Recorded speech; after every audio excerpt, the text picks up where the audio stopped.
Have you ever finished a 10-hour workday and still felt like you didn't actually do anything? You answered emails, you joined meetings, you replied to messages, you reorganized your to-do list, you checked something that was supposed to take 30 seconds, and somehow it became 20 minutes. By the end of the day, you're exhausted. Your calendar is full, your brain is fried, but the one thing that could actually change your life, still untouched. And here's the uncomfortable truth. You probably don't have a time management problem. You have an attention management problem. Because being busy and making progress are two completely different things. Your calendar can be packed while your most important work remains untouched. And if you keep solving that problem by simply working longer, you may actually make it worse. So in this video, we're going to build a completely different way to work. Not more hours, not another productivity app, not a complicated morning routine. A system designed around one question. What deserves the best part of your brain? Look at your to-do list. 20 items. Now imagine that only 4 of them actually move your life forward. The other 16? They keep you occupied. They create the feeling of progress, but they don't create much progress at all. That's the trap. Your brain doesn't naturally rank tasks by importance. It notices what is easy, what is urgent, what gives you an immediate feeling of completion. So you clear the inbox before writing the proposal. You organize your folders before making the difficult decision. You answer every message before starting the work that actually matters. And at 6 p.m., you feel productive because you did a lot. But quantity of activity isn't the same as quality of output. So here's your first rule. Stop asking, what can I get done?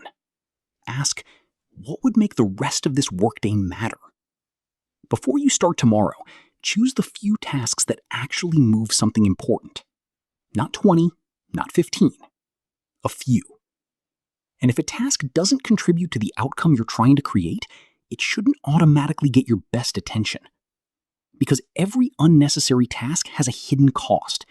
It competes with the work that matters. But there's another problem.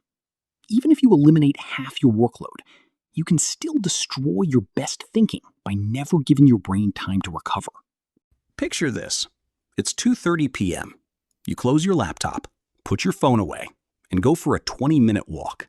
No podcast, no scrolling, no checking messages. Nothing to consume. At first, it feels wrong. Because somewhere along the way, we started treating empty time like wasted time. If you're not producing, you must be falling behind. But that's backwards. Recovery isn't the opposite of productive work. Recovery is what allows productive work to continue. Think about what happens after hours of constant switching. You finish a meeting, then open an email, then check a message, then return to a document, then get interrupted again. The previous task doesn't completely disappear from your mind. Part of your attention stays behind, and eventually, your brain feels heavy. You stare at a simple problem and somehow can't think clearly. That's when people usually blame themselves. I'm lazy. I've lost motivation. I need more discipline. Maybe you don't. Maybe you're overloaded. So create a recovery block, 20 or 30 minutes. No work, no notifications, no endless content. Walk, stretch, sit outside, look into the distance. Let your brain stop responding to things for a moment. Because your goal isn't to escape your work, your goal is to return to it with enough mental space to actually think. And this leads to something productivity culture gets badly wrong. More hours do not automatically mean more output. There's a strange badge of honor in modern work. I worked all night. I worked this weekend. I worked 100 hours. And sometimes, yes, intense periods are unavoidable. But exhaustion isn't proof of ambition. It's just proof that you were exhausted.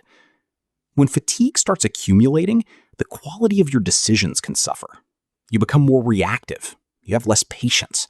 You see fewer alternatives. You make decisions faster, but not necessarily better. And here's the dangerous part. Overwork can feel productive while it's happening. You're busy. You're moving, you're answering things, you're solving problems. Your brain is getting constant signals that you're doing something.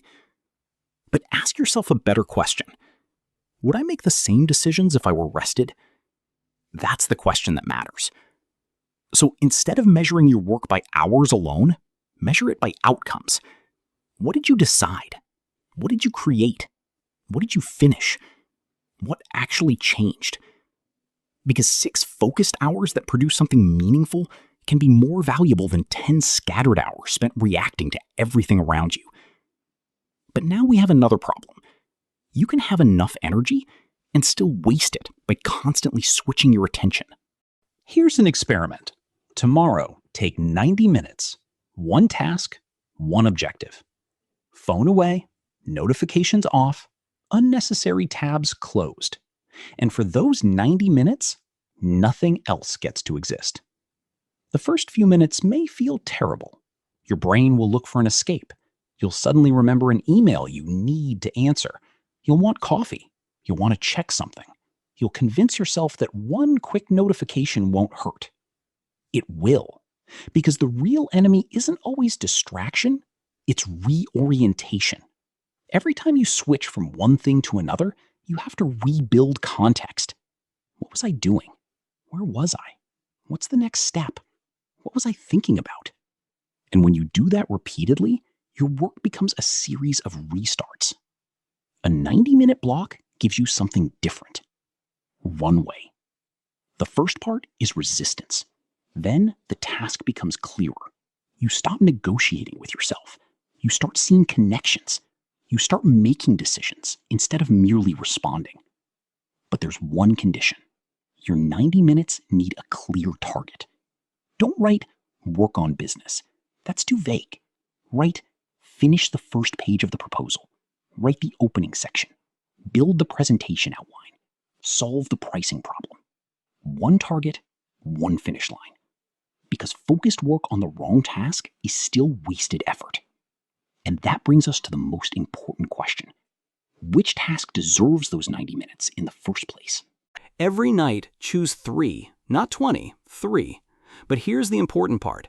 Don't choose 3 chores. Choose 3 asterisk levers. One task that creates movement now, one that strengthens something important, and one that compounds over time. Because your brain will try to trick you. It will say, clean the inbox, organize the files, do some research, make the list prettier. These tasks aren't necessarily useless, they're just comfortable. The important work often has resistance attached to it. Sending the proposal feels uncomfortable. Making the difficult call feels uncomfortable. Publishing the thing you've been working on feels uncomfortable. Asking for the opportunity feels uncomfortable. That's why a useful filter is, if I finish this, what actually changes? Does money move? Does trust deepen? Does something get created? Does a decision get made? Does an important problem become smaller? If the answer is no, maybe it isn't one of your 3. And don't make the 3 equal. Choose one that could change the entire week, one that keeps momentum alive, and one that compounds quietly. Now you know what matters. But there's still a problem. What if you're doing your most important work at the worst possible time of day? Most people organize their hardest work around the calendar. Someone schedules a meeting at 9, another meeting at 10, emails at 11, lunch, more meetings, and then at 4 p.m. they finally say, okay, now I'll do the important work. That's backwards. Your energy isn't constant throughout the day, so stop assuming that every hour is equally valuable. For 5 days, collect data. Every 2 hours, rate yourself from 1 to 5. How focused are you? How good is your mood? How much resistance do you feel toward difficult work? That's it. Don't overcomplicate it. After 5 days, look for patterns. Maybe your brain is sharp at 8 a.m. Maybe you're better after lunch. Maybe your energy rebounds in the evening. Your schedule should eventually reflect reality instead of wishful thinking. When you're sharp, write, think, plan, create, solve difficult problems. When your energy drops, do administration, review things, handle repetitive tasks, take a walk. The goal isn't to become more disciplined at fighting your biology. The goal is to stop wasting your best cognitive hours on work that doesn't require them. And there's one more thing stealing those hours before your workday even begins.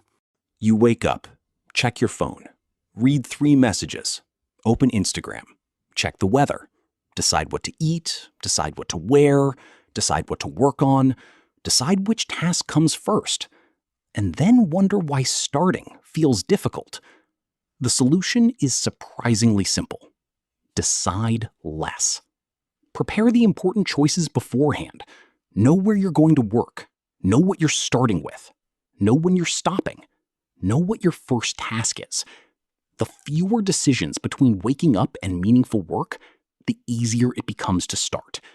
Because the goal isn't to create the perfect morning, it's to remove unnecessary friction. And this becomes even more important when other people's priorities enter your day. Because sometimes your biggest distraction isn't your phone, it's someone else's calendar. Think about how many conversations could have been an email. How many emails could have been a short message. How many meetings exist simply because nobody wanted to write down what they actually needed? Live communication has a cost. It puts everyone on the same clock. It interrupts deep work. And sometimes it forces decisions before people have had time to think. So ask, does this really need to be live? Could it be a written update, a recorded explanation, a short voice message, a clear brief? Async communication isn't about communicating less. It's about protecting attention while still moving information forward. Because your focus isn't only destroyed by your own habits. Sometimes other people's urgency becomes your schedule. And if you don't periodically step back and examine that system, you'll slowly drift away from what actually matters. Here's where most productivity systems fail. They help you plan, but they don't help you learn. So once a week, take 20 minutes and ask 3 questions. What moved? Not what felt productive. What actually changed? Proposal sent, feature shipped, decision made, conversation had, chapter written. Something moved from one state to another. What stalled? Don't say, I got busy. That's not an explanation. Find the choke point. Was the next step unclear? Were you waiting for someone? Was the task too large? Were you trying to do difficult work when your energy was low? Name the problem. Because once you name the friction, you can remove it. And finally, what stole my time? Which meetings produced nothing? Which messages pulled you into reactive mode? Which quick checks became 20-minute disappearances? Don't judge yourself. Investigate yourself. You're looking for patterns. Because the goal isn't to have a perfect week. The goal is to make next week smarter than the last one. And now, we can put the entire system together. Tomorrow morning, don't try to change your entire life. Do this instead. Before you finish today, choose your 3 important tasks. Identify the one that could change your week. Decide when you'll do your deepest work. Remove unnecessary meetings. Prepare your workspace. Put your phone somewhere you can't casually reach it. Then tomorrow, start with the important work. Give it a protected focus block. Take a real recovery break. Return for another meaningful block. Use lower energy periods for lower cognitive tasks. And at the end of the day, shut down. Don't carry the entire unfinished day into the evening. Then, once a week, review what moved, what stalled, and what stole your attention. That's the system. Not complicated, not glamorous, but repeatable. And repeatability beats intensity. Because you don't need a perfect day. You need a day you can run again tomorrow. So here's the question I want you to remember. Not, how can I fit more into my day? Ask, what deserves the best part of me? Because your attention is limited. Your energy is limited. Your time is limited. And every time you give those things to something meaningless, you take them away from something that could matter. You don't need to become a machine. You don't need another productivity app. And you definitely don't need to prove your worth by working until you're exhausted. You need to become more selective. Protect your attention. Protect your energy. Choose the work that matters and let everything else fight for what's left. Because the goal isn't to end every day thinking, I was busy.